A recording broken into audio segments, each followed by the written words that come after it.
actually like to ask them what their truths are so that I can help understand sort of the motivation behind their eating disorder and also understand what some barriers might be. So when we can start to create some of that disconnect between the eating disorder and their own personal goals, it creates a lot of hope and space and motivation to take that next step, which a lot of times is coming to treatment.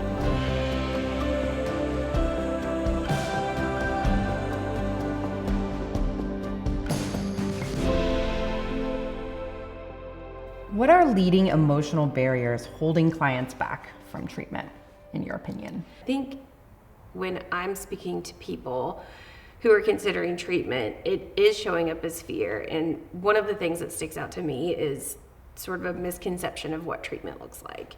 So the environment of care, the people who are going to be caring for them, what the food will look like, what mealtime looks like, what are the rules, will I have a say in what's going on? And so that is usually the most common thing that we talk through, and also just try to overcome that by really setting the client or the potential person who's considering care up with our treatment team.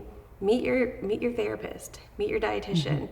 Come check out the space before you commit to care. You don't have to stay. Just take a look at what your bedroom will look like and what the group space will look like, and put your eye on a meal and see that it's very collaborative. And because the fear really is about the unknown. Right. It's really about not knowing. Yeah. And so if we can actually, of course, there's always going to be ambiguity and unknown, but there are things that we do know, right? We do know what the treatment center looks like. We do know who your therapist is going to be. Right. And so providing those knowns, I can see how that would really take some of that fear down. And I think clients or just people seeking treatment or considering treatment may have some influence. So maybe their friend went to treatment and went somewhere else and had a completely different experience, because treatment centers and programs, they aren't one size fits all. Our programs are in beautiful homes, where some other programs might be a little bit more of a hospital-based setting. And so a lot of the people who are calling us will ask questions like, will I have my own bed, or will I have my own room, or how many will I be sharing a room with 10 people? Because they're coming with some external influence as well. And so they might be coming with completely unknown ideas or some preconceived notions of what it looks like that we just have to really work through. What are people not talking about? So I don't think we're talking enough about glamorizing other people's bodies who have a completely different genetic profile that we have, and we have no idea what behaviors are going into that person's body, because all we see online or on the web is the body, right? We don't see what's underneath it. So I just don't think we're talking enough about those things, and I don't think we're acknowledging that wellness culture can actually become a diagnosed eating disorder. So those seem to be all over the place, yet we glamorize the behaviors. I don't think we're talking enough about that. What are some realizations that have helped clients overcome their fear or resistance to treatment?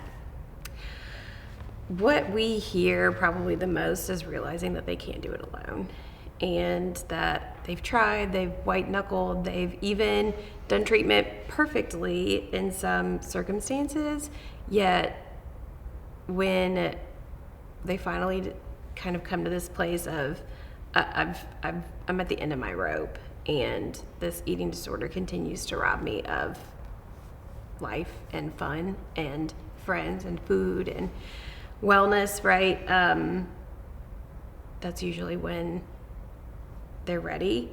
Also, realizations that some other treatment modalities or lower levels of care are just not working and are actually unsafe.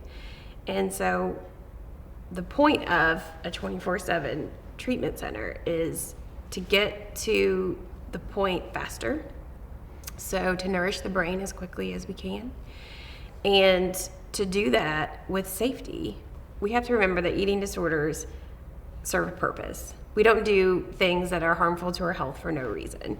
So when we take the eating disorder away, what's left is raw. It's like you unfold your skin and all your nerves are exposed. And so it requires a treatment team to help you zip that back up and be safe, not just at the table, but away from the table. And when folks are at home trying to do that on their own, it can be really unsafe. So those were some of the realizations that we've heard on the phone where someone says, it was actually unsafe for me to try this on my own or to do this in a setting where I didn't have a treatment team right next to me physically. So I think those are some of the things that can help someone realize it's time. What's your why? When I fell into treating people with eating disorders, it was not in my plan whatsoever. And it only took one client who just suddenly flipped the switch and started to see the light of day to make me know that I wanted to do this for a long, long time.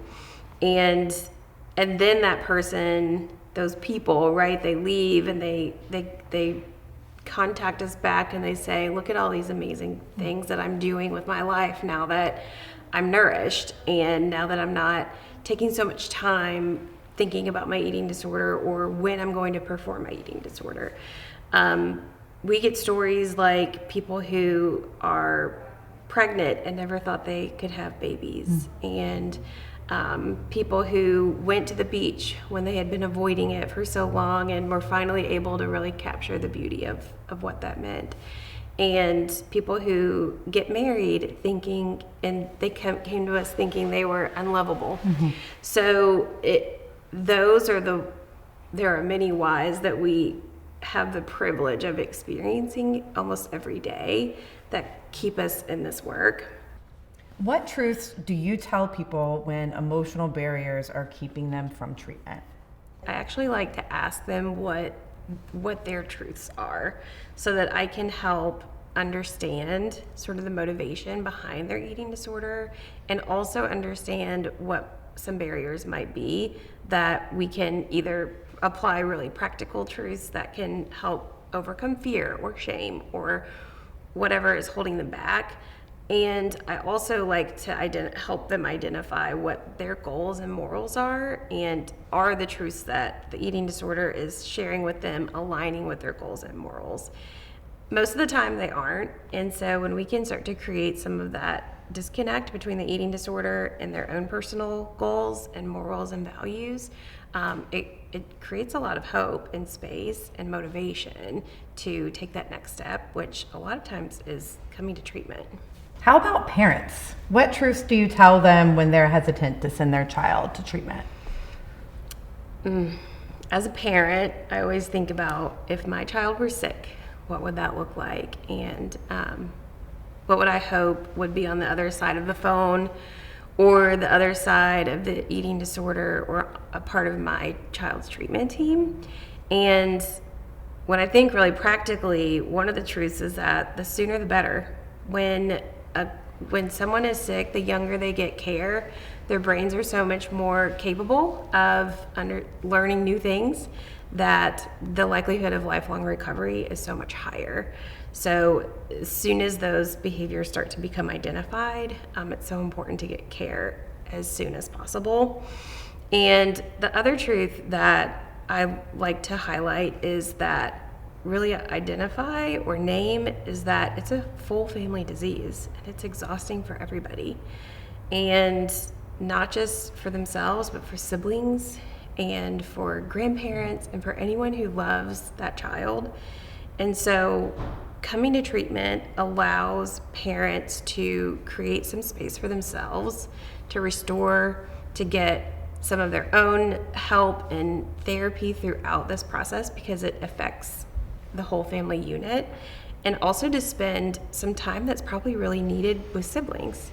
So many of our parents are exhausted, and to imagine keeping their sick child at home and trying to do it on their own, not as an expert, even with partnership of help from experts, let us do the hard work. Let us lay the foundation. Let us work through that nasty eating disorder that is not your child. And when they're done with us, the work isn't over. So parents need space to re-energize, to regroup, and we can give them that space by bringing their child to care, laying the foundation, doing the hardest part, so that when they leave us, parents are ready and they're re-energized and they're strong and can help keep that eating disorder contained, because the goal is for us to put it in the container and the parents to help keep that container closed. Kayla, thank you so much for sharing all of your experience and your wisdom with us today. And I'm wondering if you can just leave us with one more thing. So if someone's watching this and you had to say just one thing to them, what would that be? We believe that full recovery is possible, and the sooner you engage in treatment, the more hope that's behind that recovery. So don't wait, and tell somebody. If you've been keeping it to yourself, tell someone. It loses power when it comes out of your mouth, and there's a lot of people out there who care a lot about you and are ready to help you get through this.